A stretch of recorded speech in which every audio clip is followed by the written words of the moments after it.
تھا کہ میڈیا کا اثر ہوتا ہے، ٹھیک ہے نا. اب جب سے ارطغرل ڈرامہ آیا تو تلواریں اور گھوڑوں کی باتیں شروع ہو گئیں. اچھا، ہمارے ہاں ہر چیز میں نیگیٹیوٹی پھیلانے کا لوگوں کو شوق ہوتا ہے، تو بعض لوگوں نے اس پہ بھی یوٹیوب پہ ویڈیوز بنا رہے ہیں کہ حقیقی دنیا میں ارطغرل تو یہ ہے، وہ جو ہیرو ہے نا اس کو دکھا رہے ہیں، ہیرو ہیروئن کو، یہ دیکھو یہ ایسے ہیں، یہ یوں ہیں، یہ فلانے ہیں، ڈمکانے ہیں.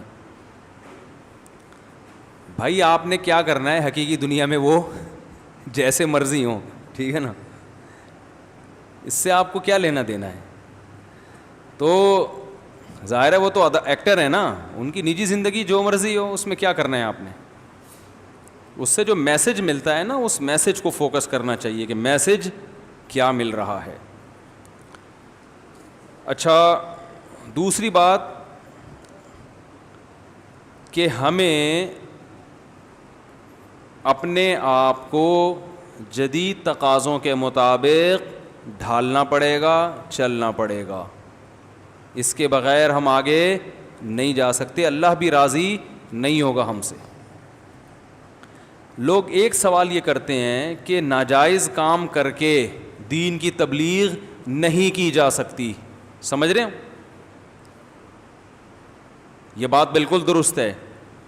اسی بیس پہ لوگ کہتے ہیں یہ ویڈیو وغیرہ میں تصویر استعمال کر کے تبلیغیں ہو رہی ہیں، یہ حرام ہے، کیونکہ تصویر تو تصویر ہے. تو یہ بات خوب یاد رکھیں کہ جو چیز صریح حرام ہو اس میں تو یہ اصول چلتا ہے کہ صریح حرام کو استعمال میں کتنا بھی فائدہ کیوں نہ ہو، آپ اس کو استعمال نہیں کر سکتے تبلیغ کا لیبل لگا کے. جیسے آپ کسی کو دین کے قریب لانے کے لیے آپ اس کے ساتھ مل کے شراب پی لیں، یہ اسلام میں جائز نہیں ہے. ایک آدمی شراب پیتا ہے، آپ کو پتہ ہے کہ جب تک میں نہیں پیوں گا وہ میری بات نہیں سنے گا، وہ کہے گا میں تمہاری بات جب سنوں گا جب آدھی بوتل تم بھی پیو، ورنہ میں سنوں گا ہی نہیں. آپ کو یقین ہو گیا کہ آدھی میں نے پی لی تو یہ میری بات سنے گا، اس پہ اثر بھی ہوگا اور آئندہ یہ شراب ہمیشہ کے لیے چھوڑ بھی دے گا، تو بھی آپ کے لیے ایک قطرہ بھی حلال نہیں ہے. اب اگر وہ جہنم میں جائے گا تو آپ سے سوال نہیں ہوگا، لیکن آپ نے آدھی بوتل پی لی اس کے کہنے پہ اور پھر آپ نے اس کو تبلیغ کی، اس نے شراب سے توبہ کر لی، وہ جنت میں چلا گیا تو آپ جنت میں نہیں جاؤ گے. وہ بے شک چلا جائے گا، آپ نہیں جاؤ گے. اللہ کہے گا تمہیں کس نے کہا تھا کہ تم شراب پیو؟ تو جو چیزیں صریح حرام ہوتی ہیں وہ تبلیغ کے لیبل سے حلال، بولو بھائی، نہیں بن جاتی. کچھ چیزیں بذات خود حرام نہیں ہوتی، فسادات کی وجہ سے پابندی لگائی جاتی ہے. ان چیزوں کے بارے میں اصول یہ ہے کہ یہ فیصلہ کرنا پڑے گا کہ پابندی لگانے میں فساد زیادہ ہے یا پابندی اٹھانے میں فساد زیادہ ہے، ٹھیک ہے نا. اور یہ بھی دیکھنا پڑے گا کہ پابندی والا قانون یہ چل سکے گا کہ بھی نہیں چل سکے گا، وہاں یہ ساری بحث ہوگی. تو ڈیجیٹل تصویر جو ہے نا، ویڈیو تصویر، پہلی بات تو علماء کا اسی میں اچھا خاصا اختلاف ہے کہ یہ وہ تصویر ہے بھی کہ نہیں ہے. دوسری بات یہ کہ اگر اس کو مان لیا جائے ناجائز تصویر بھی ہے تو جو حدیث میں تصویر کو ناجائز قرار دیا گیا ہے تو وہ علی الاطلاق ہے یا اس میں کچھ پابندیاں لگی ہوئی ہیں. جیسے دیکھو کتا پالنا حرام ہے نا اسلام میں، حدیث میں آتا ہے جس نے تصویر رکھی یا کتا پالا رحمت کے فرشتے نہیں آئیں گے. لیکن اسی کے ساتھ کتا پالنے کی ہمیں شکار کے موقع پہ اجازت بھی ہے.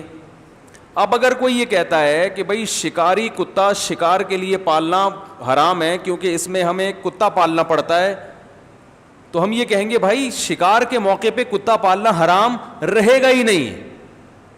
تو اسی طرح ویڈیو سی ڈی وغیرہ، ویڈیو کے جو استعمال ہے، اگر اس کو تصویر مان بھی لیا جائے تو یہ ایک الگ بحث ہے کہ کیا تصویر کے استعمال سے اگر آپ کو ضرورت ہے، جیسے دیکھیں لوگ سفر کے لیے جاتے ہیں نا تصویر کھنچواتے ہیں. اب اگر آپ کہہ دو بھائی سفر کوئی فرض واجب تو ہے نہیں لہذا تصویر حرام ہے، سفر کے لیے حرام کام کا ارتکاب کرنا پڑا ہے لہذا آپ کے لیے تصویر کھنچوانا حرام ہے، تو یہ چلے گا مارکیٹ میں فتویٰ ہے بھائی؟ نہیں چلے گا. ایک آدمی کہتا ہے میرے لیے ضرورت ہے, ہم کہتے ہیں تمہارے لیے ضرورت ہے لیکن فلاں تو ویسے ہی عمرہ کرنا کوئی فرض تو نہیں ہے نا, لیکن عمرہ کرنے کے لیے سب تصویریں کھنچوا دیں گے نہیں کھنچواتے؟ تو وہاں کیسے جائز ہو گئی؟ تو وہاں اس لیے جائز ہو گئی کہ اس کی ضرورت سب سمجھ رہے ہیں, اور یہاں اس لیے جائز نہیں ہو گئی ہے کہ یہ چند لوگ ہیں جو سمجھ رہے ہیں کہ الیکٹرانک میڈیا کا استعمال یہ ضروری ہے. جن کی سمجھ میں نہیں آ رہا وہ ناجائز کہہ رہے ہیں, جن کی سمجھ میں آ رہا ہے وہ کیا کہہ رہے ہیں؟ جائز کہہ رہے ہیں. اب جیسے عمرے کے موقع پہ تصویر کھنچوانا جائز ہے اس لیے کہ بھائی اگر ہم حرام کہیں گے تو یہ تو عمرے کا دروازہ ہی بند ہو جائے گا, لوگ عمرہ کرنا چھوڑ دیں گے. تو عمرہ نفل عبادت ہے, وہ اتنا ضروری نہیں ہے, وہ حج میں بھی ہو جاتا ہے. لیکن دین کی جو تبلیغ دنیا میں ہو رہی ہے, جو باطل ان ذرائع کو استعمال کر کے جس طرح دنیا میں انقلاب لا رہا ہے, اگر آپ نے اسی سطح پہ آ کے اس کا مقابلہ نہیں کیا تو آپ دنیا میں پیچھے رہ جاؤ. کل پھر عمرہ کرنے والے لوگ بھی نہیں بچیں گے.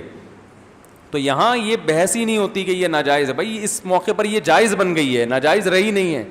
تو شراب تو ہر وقت ناجائز ہے, یہ شراب کی طرح نہیں ہے. تو یہ بھی ایک بہت بحث ہوتی ہے.